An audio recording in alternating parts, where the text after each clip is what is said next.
Hey, Shalom, Shalom. Shalom. It's Brother Kasha Bowler. Karatazah. First and foremost, we give all glory, honor, and praises to Yahweh, Bahashem, Yahweh Shai, Bahashem, Rakakudash. double honors to the apostles and elders of Great Millstone who rule and teach well. Peace of salutation to the 1144 first fruit. All right, as you can see from the title of the lesson, this is a no excuse ministry, meaning there shouldn't be any hiccups or interruptions when it comes to putting your Yahweh Bahashem Yahweh Shai first and putting his truth first. We always hear it, you center your life around the truth, not the truth around your life. All right, so when further being said, we can actually get the etymology of the word excuse because we were speaking in the spirit just briefly about the word excuse and has some good things in there. You got it, bro. This is the etymology of the word excuse from the Elamon line is mid 13th century, and it says attempt to clear someone from blame. It says find excuses for, or apologize or make excuses. It says pardon or exonerate. Also says release from a charge or decline, refuse, or excuse the refusal of. Right. Oh, so you got it. So, like how the officer mentioned while we were speaking, prior to the camera being put on, we are all prisoners, of Yahweh Bahashem Yahweh Shai. We're prisoners of hope, So you can't have that, when you make an excuse, you're trying to wrongfully pardon yourself, man, okay, from doing the work that the Lord commanded us to do, man, okay? So that's why the Spirit, was on us, to name this lesson, this is a no excuse ministry, man. That's right. And coming, the saying, a good excuse is still an excuse. It doesn't matter, okay? And we're primarily, coming in the spirit of if you catch yourself trying to make an excuse why you don't go to class or don't go to camp, or now we understand, those got work and things of that nature that it just hinders them. We're in Babylon, we're in chains of darkness, all of that, But then also you got to look at the trailblazers in this, the apostles and elders, starting from apostle to heart on down, and what they did, okay? They toiled day in and day out, night in and night out, to get to the point where they are now to feed us. What if they made an excuse back in 2000? Right. Oh man, I thought this was going to be the end. Whatever excuse. What if they made that excuse? I'm not here to play the what if game, but they didn't. They didn't make no excuse. They kept toiling and working. And they still doing it to this day. It's the same thing we do. I know the scriptures say, I forgot where it is. I want to say it's in the book of Sirach. If a brother know what I'm talking about, if you know what I'm talking about, y'all can find it, either post it on the chat. But it pretty much talks about, loosely paraphrasing, justifying yourself. And making an excuse is almost like justifying yourself. You may be caught in the wrong, but you go, well, technically, I was doing. That's an excuse. And you're trying to justify your actions, and you're wrong. All right? There's no reason for you not to be doing at least 3 videos a week, even though the decree came down to be in the spirit to do 1 video a day. 10 minutes, You can go ahead and get your precept. I had a precept for that prisoner in Ephesians chapter 4 and verse 1. It says, I therefore, the prisoner of the Lord, beseech you that you walk worthy of the vocation wherewith you are called. And when you go into that word vocation, it basically means you're calling. But Paul was stating here that he's a prisoner of the Lord. You see? So if you're a prisoner, you owe someone, man. You're in debt. How are we, in debt with the blood of Yahweh Shai, man? So with the sprinkling of his blood upon, the elect, we owe. So now we have to do the work. The scriptures say what that we're supposed to be doing the work daily, man. Okay, roughly paraphrasing. Okay, so it's no excuses, man. Okay, the scriptures also says what be instant in season and out of season, man. Okay. That's right. You know, we like the brother was saying, daily. All right. This is something that it should be on your mind, on your mental all the time, like it speaks about in what Ecclesiasticus or Sirach 39:1, Psalm 1:1. You know, all these scriptures that tell you to meditate. Matthew 6, or I think Matthew 6, where it tells you to go into your closet, all right, which is your mind, and meditate on these things. Have a conversation with the Lord. There's no excuse for you not to be putting your hand to the plow. You know, you can go ahead and go ahead and jump to that. Luke, start at verse 15. This is the book of Luke, chapter 14, and verse 15. It says, "And when one of them that sat at meat with him heard these things, he said unto him, Blessed is he that shall eat bread in the kingdom of the Most High. Then said he unto him, A certain man made a great supper and bade many, and sent his servant at supper time to say to them that were bidden, Come, for all things are now ready." Get Proverbs 6. You know, because it says a certain man made a great supper and bade many. You know, already extended the invitation to many. That goes to the script for many are called, but few were chosen.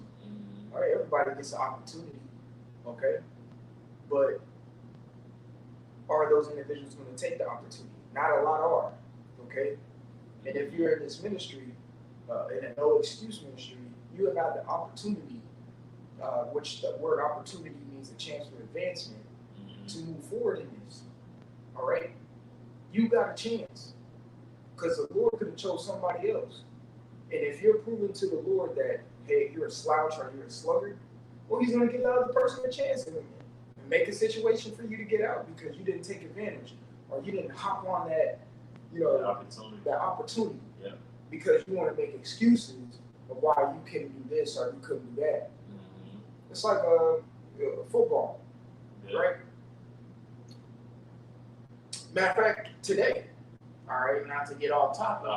Cam Newton got cut because he didn't want to take the jab. All right, which, hey, you know, brother, more power to you. You know what I'm saying? Don't do it. I agree. You know, but in the sense of what I'm trying to put it as, you know, you got Bill Belichick, you know, who's a championship coach. You think he's gonna listen to Cam Newton's alibis, or you could say excuses of why he doesn't want to get it? And why I don't care, because the backup quarterback, I want to say, Matt Jones, he got it. Yeah. What's your excuse? Everybody else on the team got it. You know, so I'm gonna go with him. Get rid of you. It's the same thing in the spirit. Yeah. Okay. You don't want to do your lessons, or you don't want to show it to Cam. Yeah. Okay. I'm gonna get someone else fervent in spirit to replace you. I'm gonna make a situation for you to go ahead and, you know, exit out of this. Yeah. Because you're gonna make an excuse of why you can't do this or that. Yeah, the scriptures say that he can raise up stones, man. Right. You know, so you never supposed to be in this thing always thinking, you know, or even thinking that you can't be replaced, man. Okay? The Lord, and the scriptures speak about the Lord spewing you out of his mouth, man. Okay? So you got what you want to Proverbs 6, start at like verse 4. Proverbs chapter 6 and verse 4. It says, Give not sleep to thine eyes, nor slumber to thine eyelids. Yeah, see, give not. The scriptures say, what, Micah 2:10? This is not our rest. We should be constantly toiling, working, putting in works, doing something in the spirit. Regardless if it may not be on wax, meaning you're recording. You should be doing a fast, praying, fellowship, reading. You know, that's a part of the work too. Yep. You know, hey, on your day-to-day basis, there may be someone who come up to you. You gotta tell them a little something. That's a part of the work too. That's still spreading the word.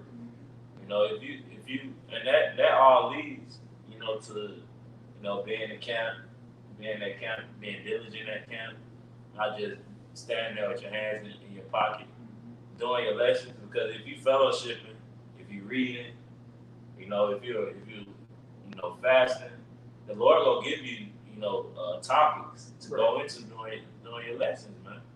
Okay. That's it. You gotta go. But continue. I reread that Proverbs 6:4. Give not sleep to thine eyelids, nor slumber. Slocky. Give not sleep to thine eyes, nor slumber to thine eyelids. Deliver thyself as a roe from the hand of the hunter, and as a bird from the hand of the fowler. Right. So another, like I said, this is not a rest, but also another understanding of that is be vigilant and circumspect. Yeah. All right. Whenever you see a deer, okay, usually they see you first. Yeah. All right. And they're alert and they're aware. All right. Go ahead, bro. Verse 6. Go to the ant, thou sluggard, consider her ways and be wise. Right. Go to the ant, thou sluggard, and consider her ways and be wise. And does an ant make an excuse why they can't bring food back to the colony? Right. Hell no. Not at all.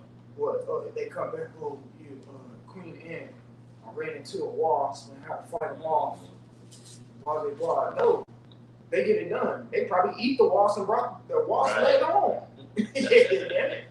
You know. So an excuse is something that's just a blockade. Keep going. God, verse 7, it says, which having no guide, overseer, or ruler, provideth her meat in the summer, and gathereth her food in the harvest. How long wilt thou sleep, O sluggard, when wilt thou arise out of thy sleep? That's right. You can drop it down. You can go back to it. That's it, Luke. God, let's go to Luke chapter 14. In verse 15, 17. So it says, and sent his servant at supper time to say to them that were bidden, come, for all things are now ready. And they all with one consent began to make excuse. The first said unto him, I have bought a piece of ground, and I must needs to go and see it. I pray thee have me excused. God. So, the first, said he had a piece of land, he made an excuse to go tend to the land. Hey, even, that's a spirit because I was, meditating earlier, when I was at work. It's never, you can always, like, when it comes to the truth, this is like your first priority, So if something pops up, to where you can tend to it later and it still be fine, you should tend to whatever the truth or whatever the Spirit of the Lord, is calling you first, man. Okay? You can always, if it's something not, if nothing would be out of place or, like if you got a date, with a little chick or with your rib, but the Spirit been tugging on you to do a lesson, do that lesson, man. Okay? At that day, 30 minutes like the restaurant is still gonna be open. Right?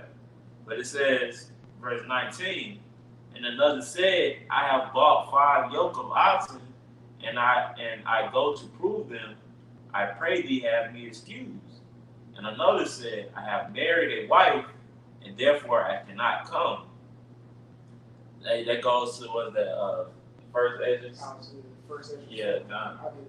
I was just thinking about it too. That's spirit. Was it the lion, the king, and the woman? Mm-hmm. Right. What's the strongest of them all? Yeah. Let's see. Somebody. I reread that verse again. It says, Luke chapter 14 and verse 20. It says, and another said, I have married a wife, and therefore I cannot come. You see?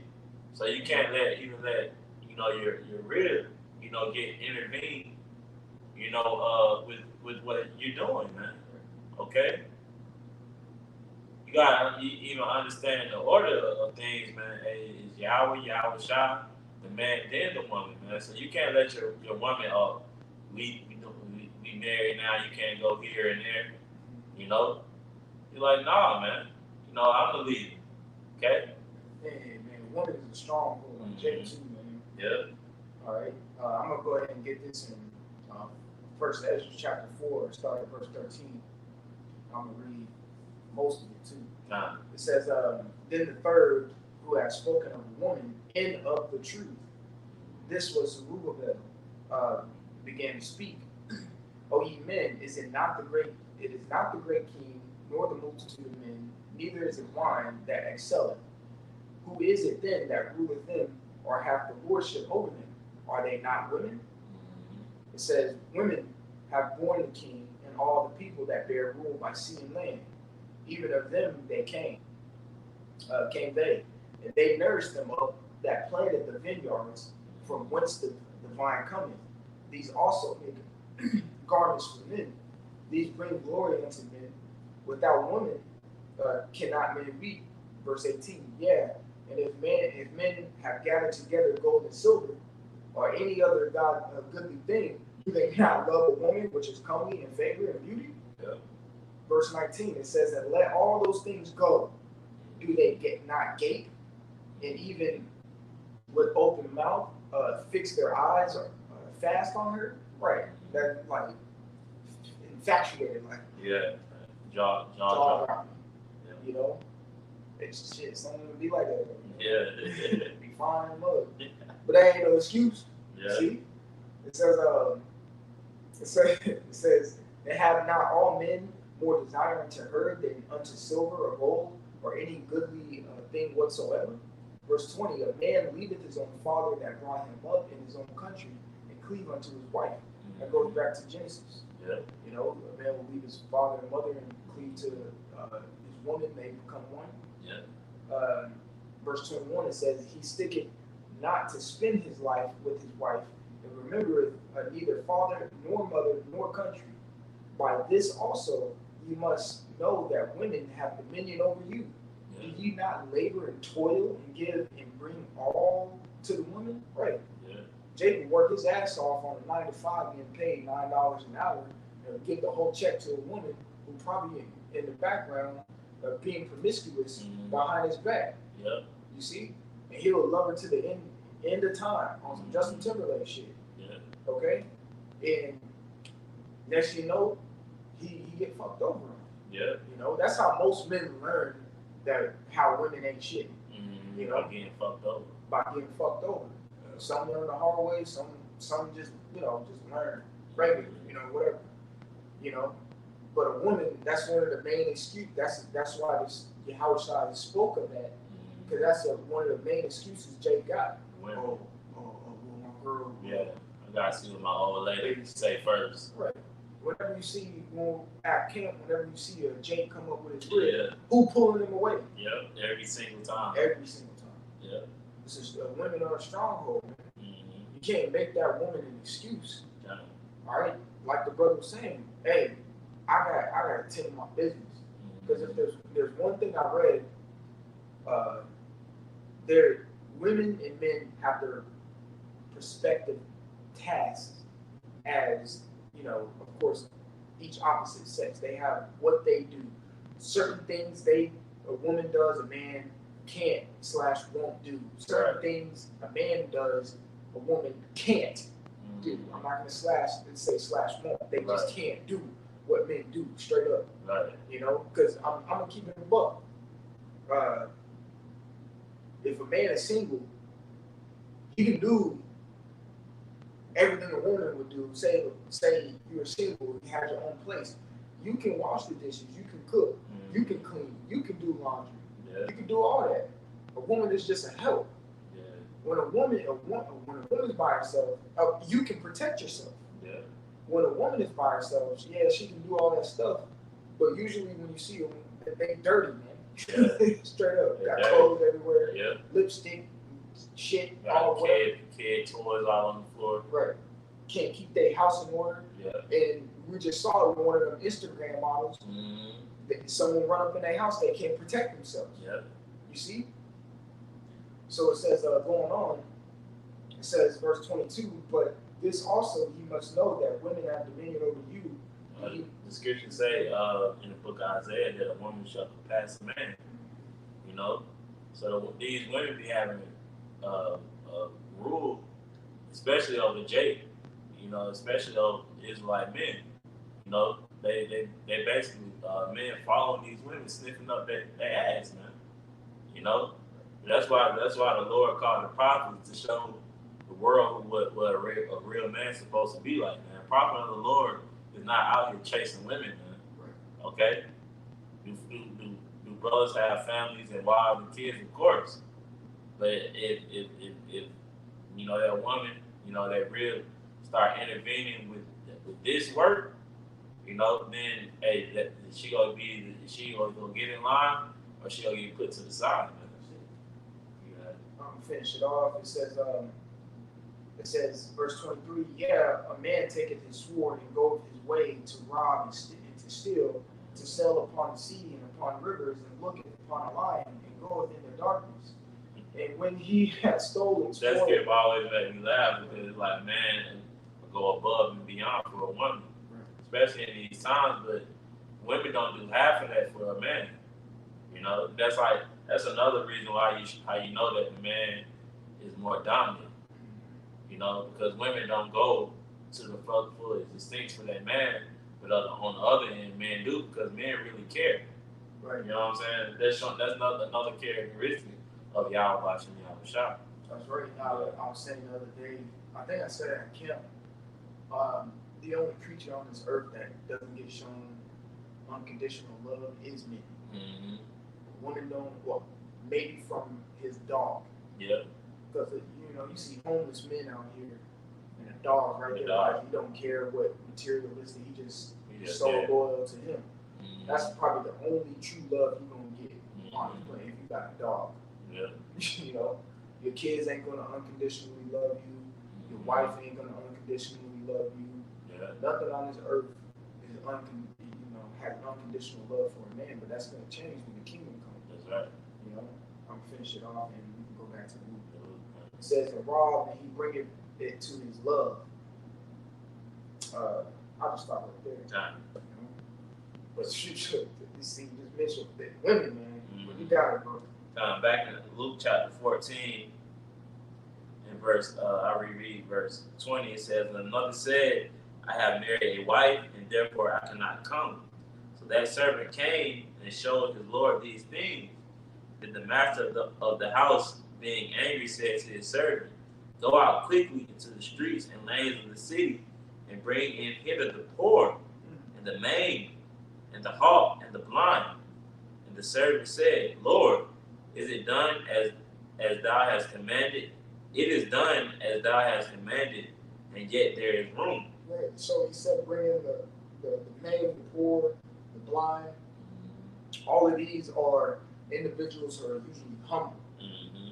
You see, the ones who make excuses, that's a level of pride, straight up. Because you're what is it?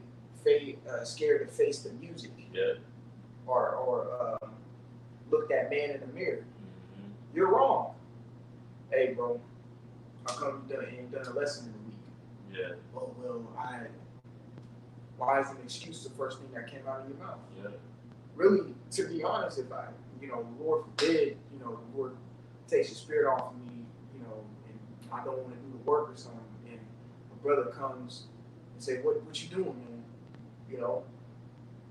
You really shouldn't have anything to say. Yeah. I don't have nothing to say. I'm just wrong. Yeah.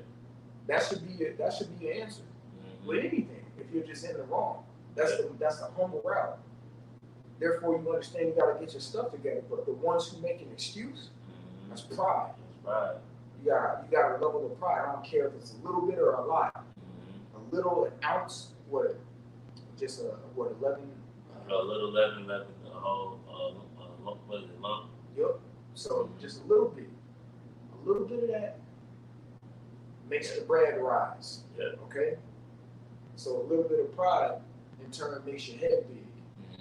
To where you think it's okay to make an excuse of why you didn't do this or didn't do that for Yahweh Shem Yahushua. That's right. You see, reread verse 21. Time. Luke 14 and 21. So that servant came and showed his Lord these things. Then the master of the house, being angry, said to his servant, Go. Right. So it says the master of the house being angry. Mm-hmm. So the Lord absolutely cannot stand an excuse. Mm-hmm. I can't stand it. Because at the end of the day, an excuse is just bullshit. Yeah. Wrapped up in a pretty box and handed to somebody. Yeah. And it's just bullshit. You know? And us, us men, we can definitely, discern the difference between an excuse and an actual, hey, something actually going on. Yeah. We're not sitting here saying that we don't show mercy or Mm-hmm. no, actually there's some things that fully prevent people to do things. Yeah. Fuck, there ain't shit you can do about that. Mm-hmm. Shoot, just random thought. A brother could have his rib goes into labor the day of camp or something. Right. Bro, I get it. Or when the brother here, towards ACL, he couldn't make it out of camp, for maybe 1 or 2 or 3 weeks. Iraq. Perfect example too. Hey, the officer of Iraq in our camp, he did that. But he came out to camp on crutches too. Yeah. Because he saw it in his mind that it ain't no excuse. Okay, I tore my leg, but now I'm on crutches. I got it wrapped up. I feel a little better. I'm gonna crutch my way out to camp. Yeah. Yeah. The scripture. You keep reading verse 21. God. It says, then the master of the house, being angry, said to his servant, Go out quickly into the streets and lanes of the city, and bring in hither the poor, and the maimed, and the halt, and the blind. See, it says in the name. That brother came on crutches. Yeah. There's plenty of brothers. Salaki, bro. I believe that was the time, that one of the ex brothers in here, was in the camp, but he got, kicked out, man. Right.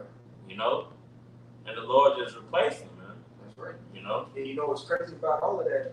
That brother was hurt. Mm-hmm. Them top brothers, them brothers, yeah. Dudes, yeah, who got, X'd out, didn't even communicate with the bro to see if he was all right. Exactly. And they was there when that incident happened. Mm-hmm. They was there when the incident happened. I remember. Mm-hmm. Shoot, I'm gonna say it, man. Yeah. The brother in Iraq, Mm-hmm. he had hurt himself. I remember I helped him to the car, Mm-hmm. all of that. I know some brothers hit him up. Yeah. With them heads of the camp, them top quote unquote dudes didn't even say a word to this man. Didn't even check up on him. Right. Didn't call him. Didn't show up to his crib. Nothing. Yeah. Those are, if you confront them about it, they'll make an excuse on why they couldn't do it. Yeah. Some bullshit. That's why the Lord is angry with what verses 17 through 20 is saying. Mm-hmm. Oh, I had to get married or I bought some land. Yeah. Man, I don't give a fuck. Because you got bros out here who got a hell of a lot of things going on. Mm-hmm. Still out there. Yeah, still out there pushing, man. Mm-hmm. Yeah. You got it, bro. That's why you wanted the maimed, the poor, the halted, and the blind. Those are humble individuals who ain't got nothing to lose. Mm-hmm. And those individuals will see the opportunity that Yahweh Shai is giving them, which the opportunity is a chance to live. Yeah. Oh, man, I'm fucked up. Healed. Bro, this, I'm all in. Yeah. Because I know this can be something for me. Mm-hmm. And whatever you need me to do, it's humble. You got it, bro. Yeah. And it says, verse 22, and the servant said, Lord, it is done as thou hast commanded, and yet there is room. And the Lord said unto the servant, Go out into the highways and hedges, and compel them to come in, that my house may be filled. You see? So this is the scripture that we use to show you that the Lord commanded us to go out to the highways and byways, man, and compel. It says compel them to come in, that his house may be filled. That's the sealing of the elect, man. That's why we always mention, get all you, computer Israelites, man, get up off your ass, man. Come out to the highways and byways, man, and and do the work, man. This is no excuse ministry, man. If you seeing brothers on the highways and byways, your ass need to be on the highways and byways, man. You know, teaching the word. But it says, verse 24, for I say unto you that none of those men which were bidden shall taste of my supper. So you ain't gonna receive that reward, man. Reward. Okay? You know it. Because the truth is out there, man. You know. So if you ain't doing what the Lord commanded you to do, and you still expecting that same penny, you know, as a brother that's out there making that his body a living sacrifice, as Romans 12 chapter tells us, and you ain't getting that reward, man. Well, your reward would be death, man. You know. But it says, that was it on that. You want to get that revelation? Yeah, I get that. It's matter of fact, I'll get this one. In Romans chapter 12, in verse I'll start at 10. It says, be kindly affectionate one to another with brotherly love and honor before one another. This is the point in 11. It says, not slothful in business, fervent in spirit, serving the Lord. You see? So we're not supposed to be slothful in this business, man. Because this is an occupation. This is a job. Okay? Even though we're not getting paid Esau's money, and we're getting paid something way, way, way worth more, man. Okay? So you shouldn't be slothful in this business, man. You know? Coming, to certain like class, you shouldn't be coming unprepared to class. You ain't got no pencil, you ain't got the script, no paper. Just being lukewarm, man. Or not even showing up, man. It says, reread this again, Romans 12 and 11. Not slothful in business, fervent in spirit, serving the Lord. You see? We're supposed to be serving the Lord, man. And you can't serve the Lord making excuses. You got something? That was one of them off in the Revelation. This is Revelation chapter 3 in verse 15. It says, I know thy works, that thou art neither cold nor hot. I would thou were cold or hot. So then, because thou art lukewarm and neither cold nor hot, I will spew thee out of my mouth. So we supposed to be hot in this thing. Our spirit, like the bishop here, Rasazar Tazamam, the bishops here in Atlanta, they always mention to us, bros, we always should strive for that to have that entry level fire within us, man. Right. Like when we first came into the truth, man, we're supposed to be, man, what bro's doing? What I'm trying, you know what I'm saying? Of course, it's a balance because you have to handle, your carnal duties such as, going like the brother May mentioned, going to your job, your brother got families, and taking care of your bills and responsibilities. But at the same time, and we always should have that fire level entry, man. Our apostles and elders do videos daily, man. So what more for us? That's it. And also that word lukewarm, when you go into it, I think on the etymology, it has the word weaken. So if you're a lukewarm individual, you're just a weak individual. That's simple.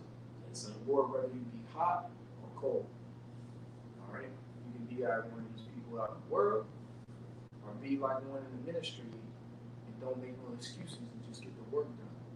The Lord is looking for individuals who can till. What does it say in the scripts, in the Gospels? I want to say, like, just loosely paraphrasing, for the harvest is plenty, but the laborers are few. Many are called, few are chosen. Many are called, few are chosen. There's a lot of work to do with minimal manpower. So with that minimal manpower, it shouldn't be no slouches making some type of excuse of why they can't put in work or be a laborer. All right? Like the title of this lesson, This is a no excuse ministry. Ministry, or to minister means a servant. The servant does what his master says, like clockwork. Yeah. You know, a real good servant already knows what his master wants before he even says it. Yeah. And real talking, that's us. We already know. He said it to us once. We know the game plan. We put our first foot forward and do our best to get it done and get better as we do it. You know. So, do you have any closing remarks? God, so Lord willing, this was edifying. We give all glory, honor, and praises to Yahweh, Ba'ashem, Yahushai, Ba'ashem, Kamadash. Double honors to the apostles and elders of the millstone, the room, the teacher of peace or salutation to the 1144 first fruit. Brother Kashkwala. Until the next time, we will say shalom. Shalom.